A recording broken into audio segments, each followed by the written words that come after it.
Oke, eh, gebrakan baru di dunia pendidikan sangat dibutuhkan. Dan hari ini saya bersama-sama dengan ada sekelompok orang dan sudah memulai sebuah gebrakan baru di jenjang SMA, SMK.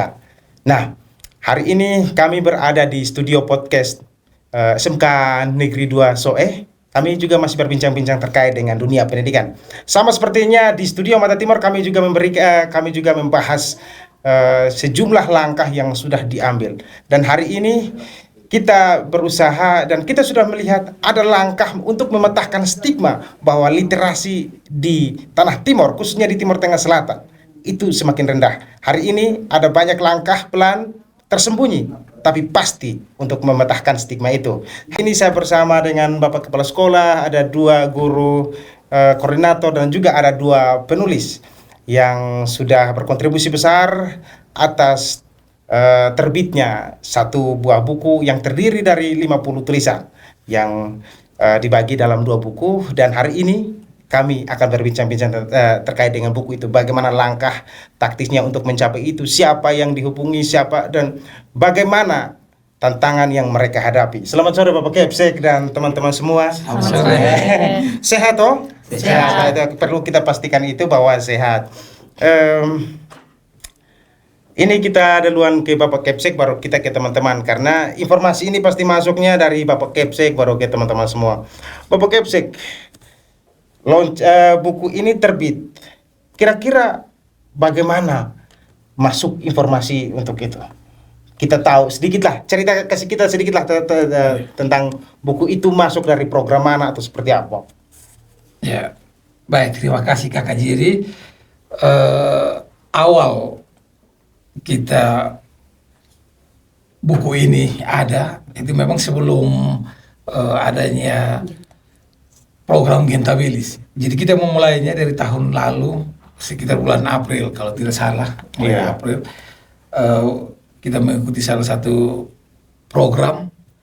Terus sebelum adanya kegiatan Gentabilis yang digagas oleh dinas pendidikan provinsi itu, Bapak, ya, oke. Benar, ya.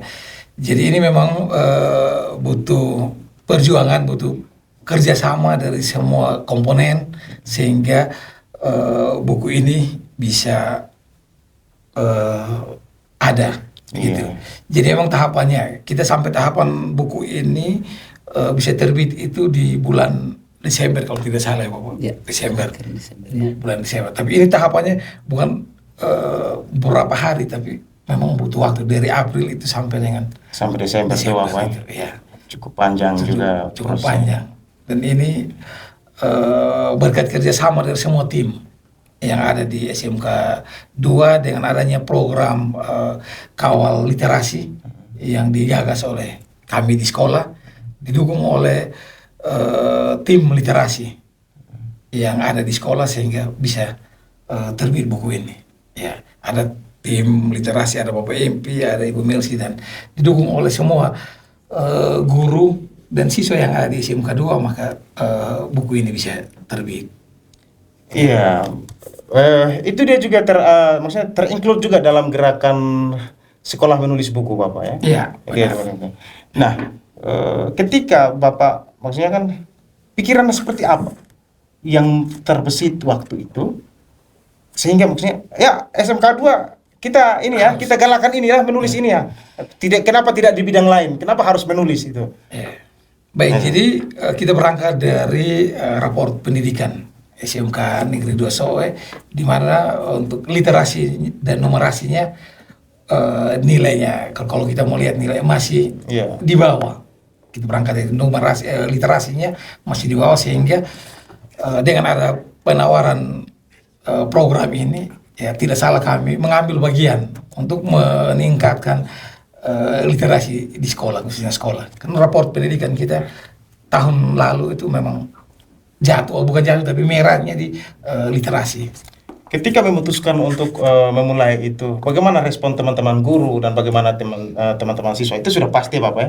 Adakah misalnya ada penolakan atau memang pure 100% tuh semua berantusias untuk mau berlomba-lomba masuk sini? Awalnya kita memberikan informasi tentang program kita kawal literasi ini. Ya, setelah program kawal literasi disosialisasikan ke semua warga SMK Negeri 2, kita bentuklah tim literasi sekolah yang mana di ketuanya adalah Bapak MP, dan dari tim literasi ini disosialisasikan lagi ke semua di tingkat jurusan dan didukung penuh oleh wali kelas dan anak-anak. Dan awalnya juga memang didukung oleh program ini, jadi ada Bapak Ibu guru, anak-anak dilibatkan untuk pelatihan dan sebagainya, sehingga pada akhirnya bisa terbit buku ini. Dan untuk dukungan dari semua komponen yang ada di sekolah, memang kita didukung penuh. Didukung penuh ya Bapak. Didukung penuh semua. Ketika bergerak untuk literasi, semua dari siswa, guru, wali kelas di jurusan sampai ke tingkat wakil kepala sekolah, semua mendukung kegiatan ini.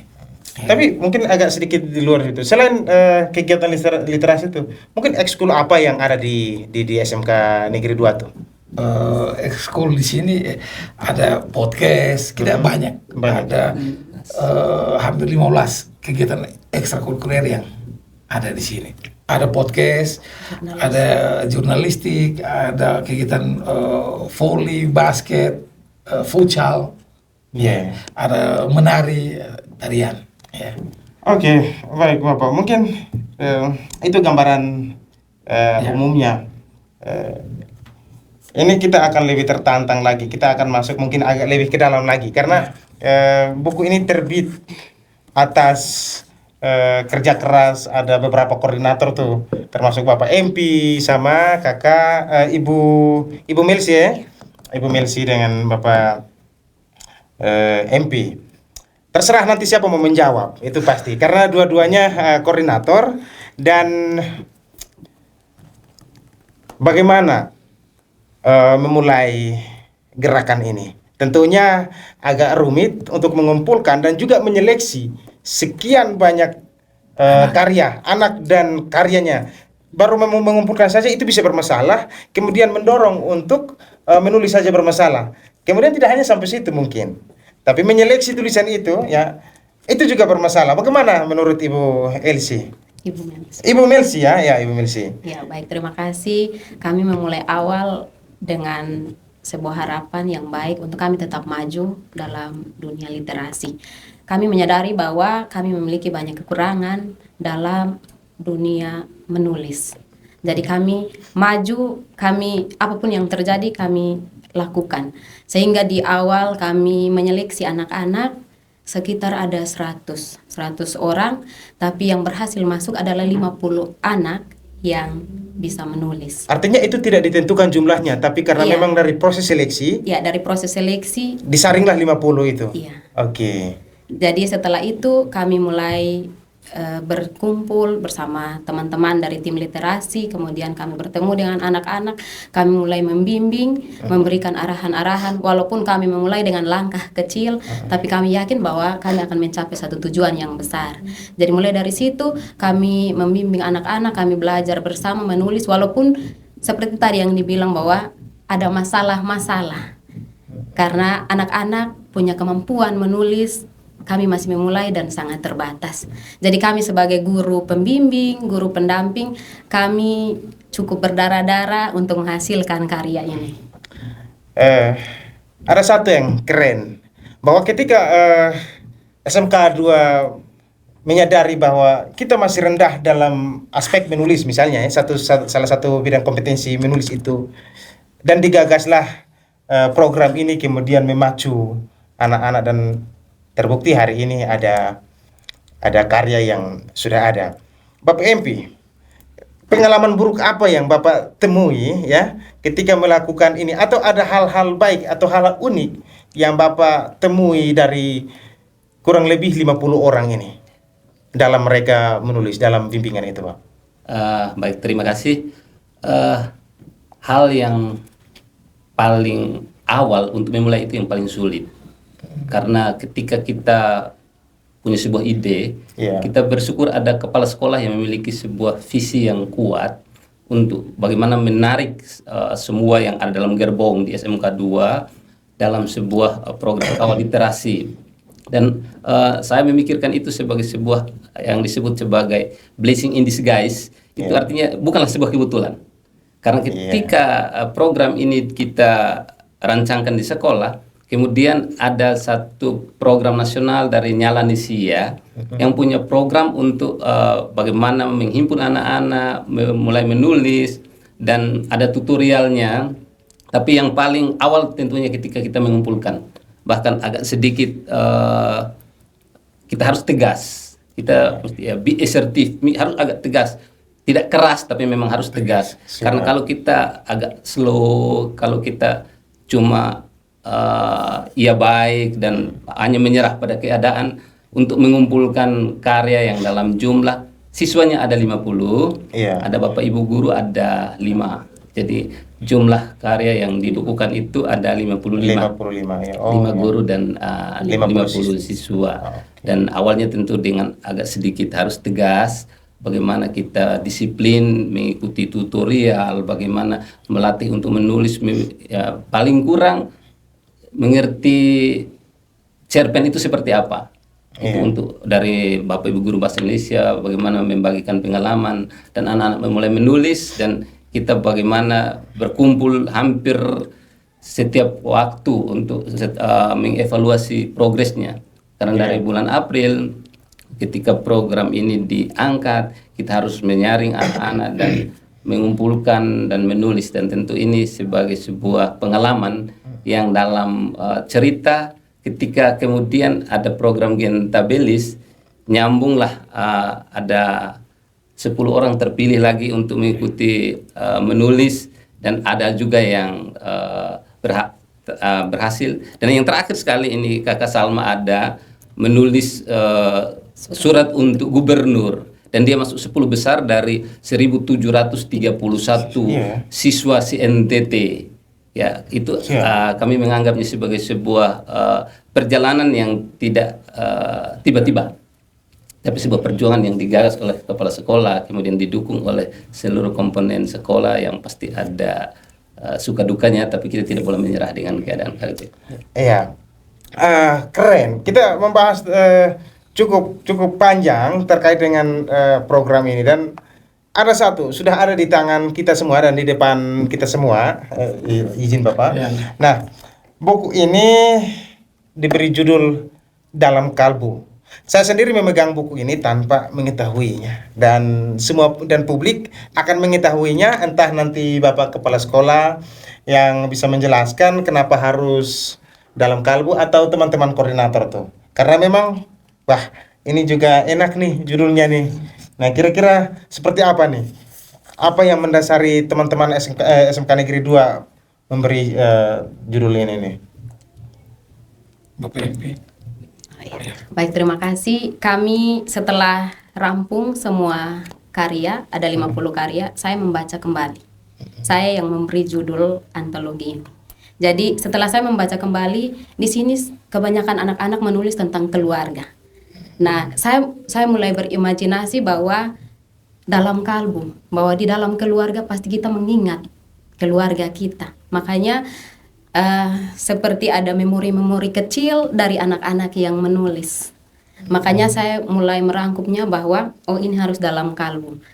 Kenapa saya sedikit tersentuh dengan isi dari anak-anak yang menulis, bahwa ada anak-anak yang dia menulis bahwa dia dari keluarga yang sederhana, tapi dia berusaha untuk tetap sekolah. Itu tuh yang kayak membuat saya, karena keterbatasan ekonomi dari orang tua. Saya sedih di saat kalau mengulas kembali ini, karena saya yang sendiri memberikan judul ini, karena setelah dirampung semua di sini menulis tentang keluarga.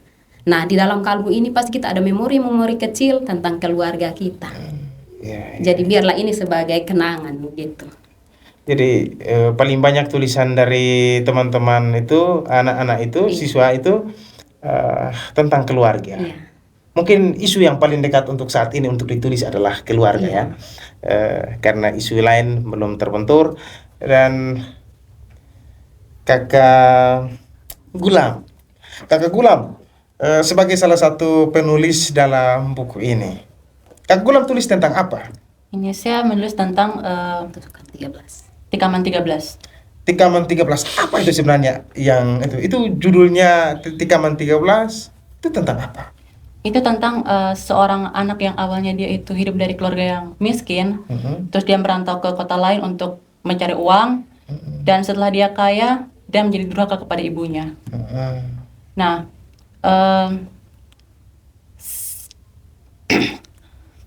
setelah dia durhaka kepada ibunya itu, dia mendapatkan sebab akibat dari perbuatannya itu. Jadi apa Tikaman 13? Ditusuk 13 kali. Ya, Itu apa artinya Tikaman 13? saya memberi judul Tikaman 13 itu karena saat di akhir ceritanya itu, sang tokoh utamanya itu ditikam 13 kali. Oh, jadi Tikaman 13 itu tokoh utama itu Ya, ditikam 13 kali di akhir cerita itu. iya. Kira-kira ditikam siapa ya?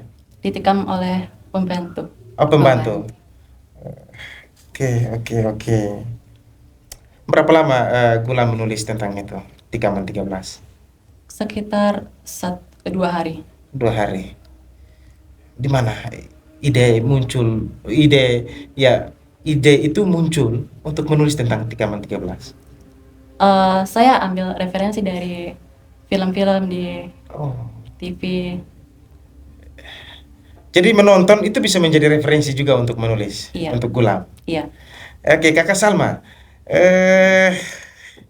Kakak Salma masuk 10 besar di lomba menulis puisi untuk gubernur. Ya, menulis Judulnya apa sih? surat. Menulis surat ya? Ya. Menulis surat. Dalam surat saya berjudul Sekolah bukan sekedar bangku, tetapi tempat untuk bertumbuh. Tempat untuk bertumbuh. Ini bukan hanya bangku kosong yang ini Kakak Salma maksudkan. Itu kira-kira Kakak Salma itu apa yang melatar belakangi itu tuh? Kan banyak orang kan kita juga menulis tuh. Iya. Tapi kan ada sih pesan apa yang kita mau sampaikan tuh? Baik, jadi ketika saya menulis surat itu ada 5 poin yang saya ambil. 5 poin. Yang pertama itu tentang kurikulum yang tidak sesuai dengan kebutuhan dunia kerja. Karena mungkin kalau SMA mungkin tidak terlalu terasa, tetapi kalau kami anak SMK sangat terasa. Kemudian yang kedua, budaya yang sudah luntur di tanah sendiri. Kemudian yang ketiga, biaya yang masih menjadi hambatan. Kemudian yang keempat itu mengenai kesehatan mental yang sering diabaikan. Dan yang kelima itu sekolah di kota senang, di desa berjuang. Yang melatar belakangi mengapa saya menulis surat itu, karena benar-benar apa yang saya lihat dan apa yang saya rasakan. Ada pendidikan, ada kesehatan mental, ada masalah ekonomi yang menghambat, dan juga ada 2 poin lainnya yang Kakak angkat. Ya. Waktu itu sudah sering menulis selain surat itu? Ya, selain surat saya sudah juga suka menulis puisi. Suka menulis puisi ya. Artinya memang itu terbiasa ya, sudah terbiasa menulis itu. Sudah suka menulis sejak kapan? Sejak SMP. Sejak SMP. Sekarang kelas 11 ya. Ya. Nah, kira-kira motivasi apa yang Kakak Salma mau kasih ke teman-teman yang belum menulis itu? Karena masih sekitar ratusan teman-teman siswa di sini yang mungkin ada yang masih malu-malu atau mungkin belum tahu bagaimana cara untuk memulai itu. Kira-kira Salma bisa kasih tips tidak untuk teman-teman itu? Karena Salma sudah pernah memulai, juga Kakak Gulam sudah pernah memulai. Kira-kira tips yang bisa teman-teman lakukan versi Salma? Kalau dalam versi saya, jangan takut untuk salah. Karena menurut saya teman-teman ketika mereka ingin memulai, pasti mereka sangat takut salah, sehingga itu menghentikan niat mereka. Jadi menurut saya, tidak boleh takut untuk salah. Karena dari kesalahan pun kita belajar agar menjadi versi lebih baik. Oke, jadi sudah berkali-kali Kakak Salma ini melatih diri untuk menulis misalnya, akhirnya sampai sekarang terbiasa ya. Ya. Oke. Kira-kira buku ini sudah dicetak berapa banyak dan kapan launchingnya? Ini kan sudah buku nih, tapi kan kita belum tahu kapan launchingnya dan publik belum tahu kapan launchingnya. Bapak Kepsek dan teman-teman koordinator? Ada 55. Ada 55, memang dicetak 55. 55. Ya, dan memang untuk waktu launchingnya memang baru hanya kita di intern di Iya. dalam sekolah yang baru tahu. Dan kita berharap dengan adanya podcast hari ini mungkin lebih banyak yang tahu tentang buku ini. Oke. Bapak MP mungkin Ada yang mau tambahkan Bapak MP atau Ibu Melsi terkait buku ini, ada yang perlu ditingkatkan atau seperti apa? Kalau dari kami tim literasi Mm-mm. mungkin perlu peningkatan mutu untuk kami. Ya, Untuk kami sebagai pendamping mungkin masih ada hal-hal yang kurang dari kami. ya. Kemudian ada satu yang sebagai koordinator, ini kan Kak Rong paling banyak kita pajak karena bagaimanapun juga kedua koordinator ini berhubungan langsung dengan teman-teman adik-adik kita yang menulis. Kendala apa yang mereka rasakan dan Ibu rasakan? Biasa pasti ada yang curhat tuh. Ibu, kita ini kendala di menulis. Kira-kira seperti apa? Atau Pak, kita kendala seperti apa? Dan bagaimana Bapak Ibu merespon itu? Kalau untuk kendala menulis, sesungguhnya itu kembali pada setiap orang. Karena komitmen awal untuk menghasilkan sebuah karya itu tidaklah mudah, apalagi dalam jumlah yang banyak. Ini sungguh memang tadi ditanyakan tentang bagaimana buku ini di launching. Sebenarnya dari pihak Nyalanishi ya sudah punya suatu program jangka panjang. Bahkan dalam waktu bulan depan di pimpinan sekolah ini dari pihak sekolah, terutama dari tim literasi, nanti bersama kepala sekolah harus menghadiri Festival Literasi Nasional tanggal 23 dan 24 Mei di Solo. Dan itu undangan, semua proses untuk ticketing itu sudah berlangsung, dan tentunya ini tidak akan berhenti sampai di sini. Tentunya itu adalah sebuah kemauan baik dari pihak penerbit, tapi juga respon yang serius dari pihak sekolah untuk tidak menyia-nyiakan setiap peluang, karena peluang itu akan hilang kalau kita tidak meresponnya. Dan sekiranya untuk penerbitan lanjutan atau kesempatan lanjutan itu selalu terbuka, asalkan kita bersedia. Dan kembali kepada tim literasi, tentunya bagaimana secara terus-menerus melatih anak-anak, membiasakan anak-anak. Dan yang paling terakhir, ini kita baru saja kemarin melakukan sebuah kegiatan lomba majalah dinding antar jurusan. Dan ini memang juga tidaklah mudah untuk menggagas dan kemudian mengeksekusinya. Pimpinan sekolah sendiri harus turun gunung untuk mengawal semua, karena jika ini kami bersyukur ada pimpinan sekolah yang memahami semua hal yang sangat detail, sehingga sebenarnya persoalan pokok kita adalah tadi disampaikan oleh Kakak Salma tentang budaya. Kita Kakak tahu lah, kita di sini budaya tuturnya jauh lebih dominan daripada budaya tulis. Nah, ketika dari budaya tutur yang begitu dominan kita mencoba dengan budaya tulis, itu responnya sangat rendah. Iya. Demikian ini. Iya. Ini pondasinya sudah dibangun sebenarnya. Pondasi sudah dibangun, dan bagaimana komitmen untuk mempertahankan itu? Karena mau tidak mau pasti besok-besok kita harus menambah koordinator, atau kita harus menggantikan koordinator, atau seperti apa. Dan juga Kepsek ada masanya untuk bisa selesai dari sini. Bagaimana komitmen yang dibangun saat itu untuk program ini, Bapak Kepsek mungkin? Ya. Baik, kalau saya selama masih di sini, tentunya program kita adalah kawal, salah satu program kawal. Jadi di sini SMK 2 ini saya punya 5 kawal. Ya. Ada kawal literasi, ada kawal wirausaha, kawal kuliah, kawal kerja, dan kawal lingkungan. Dari 5 kawal ini salah satu hasil dari kawal literasi. Kawal literasinya. Ya, jadi harapan saya bahwa teman-teman yang ada di sini, anak-anak di sini, siapapun pemimpinnya nanti, atau siapapun kepalanya nanti, ini literasi ini harus terus diangkat terus. Jangan sampai literasi ini menjadi hanya sebentar saja, program ini hanya sebentar, dan setelah itu mulai mulai menurun atau tidak lagi kerjakan oleh semua yang ada di SMK 2. Ya, jadi ini bukti bahwa teman-teman semua di SMK Negeri 2 mendukung program kawal literasi. Siap. Artinya bahwa bukan bukan hanya program literasinya yang dikawal, tapi kata kawal itu memang harus dikawal, betul ya? Supaya tetap di umur panjang, kata kawal itu juga harus dikawal. Sampai kapanpun dikawal. Iya, betul.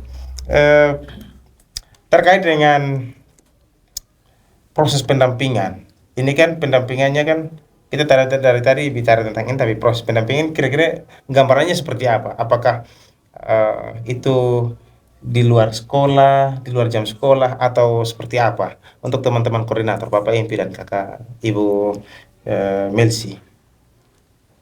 Kalau dalam menghasilkan karya seperti ini, memang dibentuklah tim yang lebih kecil lagi.